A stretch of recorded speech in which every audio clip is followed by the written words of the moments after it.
Manawatu dairy farmer Lance Gillespie won a business development prize for a management manual he created following his attendance at a Rabobank Advanced Executive Development Program. Lance runs a high-altitude, high-performing dairy farm in Apati, along with his wife Catherine, who's also setting up a farm-stay business on their property. The milking platform's made up of 155 hectares, and either end of the dairy property there's a support block adjacent, so we've sort of farmed another 60 odd hectares. And over the back there's 180 hectares of hill country farm which we lease out. The soil type here is Cuatir silt loam, beautiful soil, fantastic free draining soil. It has its limitations, sort of high phosphate retentions, high aluminium content, and all those sort of things sort of thrown into the mix sort of allow for its challenges as far as the soil in that respect, but beautiful free draining soil, and couldn't ask for better in that respect. We're farming at 680 metres above sea level, so we're fairly high elevation, which comes with some snarly weather at times. The strengths of the property, we generally call ourselves summer safe, predominantly expecting sort of 1,700 mils of rain a year. Milking 385 cows. A few years ago we were sort of 400, we sort of tweaked them back a little bit and probably doing better production today, so happy to milk less cows and produce more milk. Cows are on target for 480, 500 kilos a cow this year, so that's pretty well where we want to be and we want to be tracking. The future plans for the property, well, some of our dairy platform is leased land, so securing ownership on that would be is sort of our main focus and our priority. So reducing debt and freeing up capital for that opportunity when that comes. So that's our main focus. We changed to biological farming back in 2008, so looking at a whole aspect of fertilisers we're applying and what we're putting on, and to get the heads up on nutrient budgets and nutrient management and being sustainable. I wasn't happy with what we were sort of doing, so wanted some probably better answers and some more detailed science answers to the mineralisation of our soils, the phosphate that's been locked up in here and how to release it. So started looking for answers and diving in and asking questions. The product we're using here today is pre-mixed, and it's full of, it's got the nitrogen in it and all the trace minerals and phosphates and all the fine particle minerals.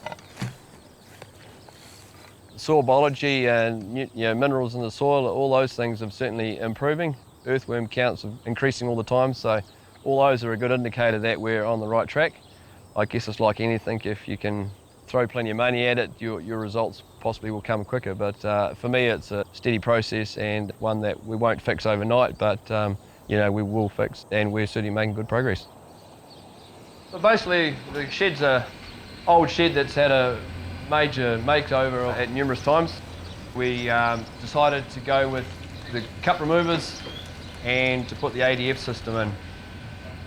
I wanted to improve sort of labour efficiency and reduce guys in shed and cut out time that they were spent milking. So prior to this install, we had 2 guys in the shed, both milkings of the day. So now we've eliminated 1 guy in the shed for 3/4 of the milking for most of the season.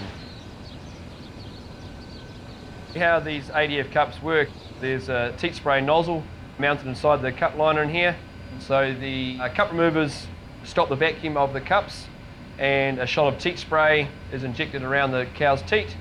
The cups come off the cow and they go through a series of flushes, water flushes through the cups. That rinses any teat spray residue that's sitting in the cups and flushes out, and that greatly reduces any cross-contamination between cows as far as mastitis goes. So the system works great, and it's done what I wanted it to do. And a bonus, we reduced our somatic cell count. We're sitting around 100,000 at the moment. The Rabobank courses, I've actually done 2 of them. I did the Farm Managers Program in 2007 and followed up by the EDP in 2010-11. The biggest thing I got out of it was just removing myself from the business and having that time to sort of focus on avenues and areas of the business that you don't sort of normally prioritise. So that would be the highlight, I guess. After the first week course, we were given the task of going away and doing a project related on anything that was sort of covered off in the first module. I knew I was up for a staff change sort of coming in the next 12 months, and labour and employment and all those sort of things was a fairly hot topic for me. Yeah, this is what I ended up delivering. It's Farm Operations Manual for our business, so it covers off many aspects of the business. Yeah, I think it was received well. It certainly gave them the heads up on what they were getting involved with when they came to work for us, and it gave them a good broad understanding of our direction, our policies, our standards, and what we were required, and gave them a better feel for who we are. We're setting up a farm stay to show off our beautiful countryside.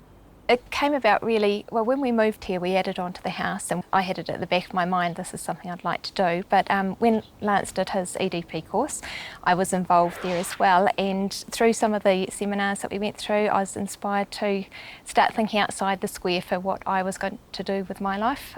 Instead of thinking I've got to wait for the kids to get older to get back to work, it was more looking at what can I do on the farm, what can I do with the business as it is now, and how can we make this work.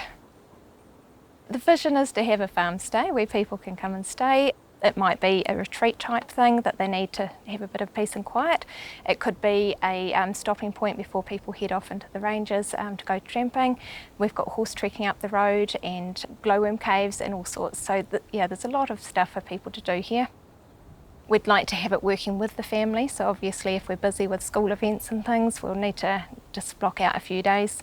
But yeah, it'd be neat to get people up here. Marketing, we're doing it via the internet, linking in with Destination Manawatu and eyesights around the country, Tourism New Zealand. So yeah, the internet is a brilliant way to go. And also word of mouth. I think that's also the way it's going to be.